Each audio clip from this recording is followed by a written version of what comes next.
Hello, everyone. In this video, we want to talk about the conversions going from moles to grams or from grams to moles for a substance. So to do so, first of all, we have to know what molar mass is. So molar mass is the mass in grams in every 1 mole of a substance. So your substance can be an element or it can be a compound. So we're basically saying if we have 1 mole of that substance, how many grams is it made from?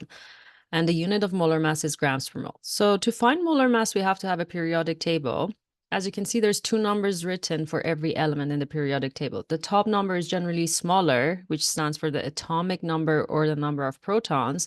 And the bottom number, which is the bigger number, it's the atomic mass. That's the mass that we have to look at, which stands for the number of protons plus the neutrons. So for instance, let's say if we have boron as an element, the bottom number is 10.8. That means for every 1 mole of boron, the mass is 10.8 grams, or we can say boron has a molar mass of 10.8 grams per mole. Or same thing for lithium. If you look at lithium, the molar mass is 6.9 grams per mole, meaning if we have 1 mole of lithium, the molar mass is 6.9 grams for it.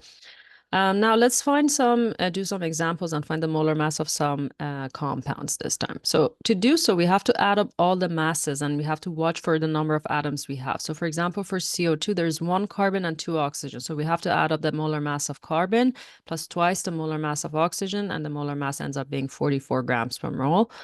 For LiF, next example, so we have to add the mass of lithium plus the mass of fluorine.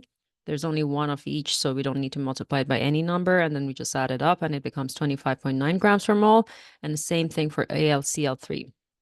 So we have to add up the mass of aluminum plus the molar mass of chlorine, but times it by 3, and the molar mass ends up being 133.5 grams per mole.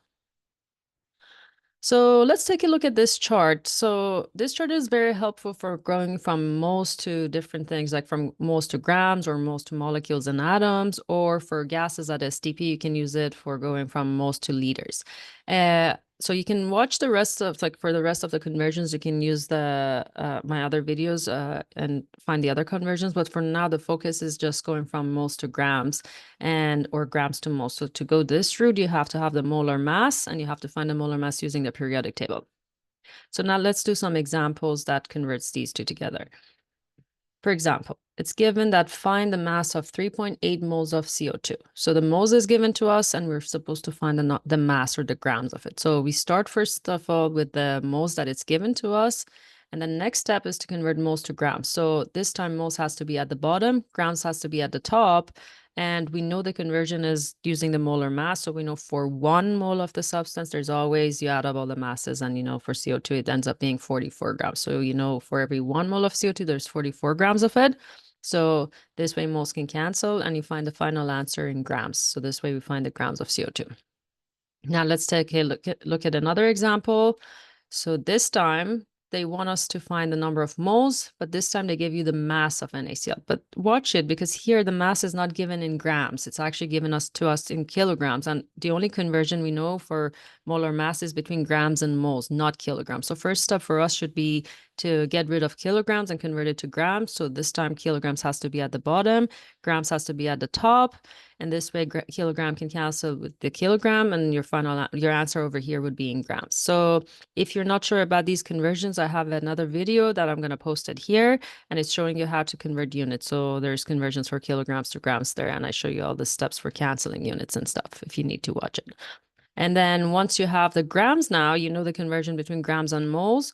So grams this time has to be at the bottom, moles has to be at the top. And again, we know for molar mass, for every 1 mole of the substance, the molar mass can be found by adding up all the masses of the periodic table, basically. So you have to add up 1 Na and 1 Cl in terms of mass. And this way grams can cancel out and we get the final answer in moles. So this way we find the number of moles of NaCl to be 87.4 moles. Okay, and that's it for this video. Thanks for watching. Don't forget to hit subscribe to watch more videos. I'm going to be posting more. I hope you have a good day.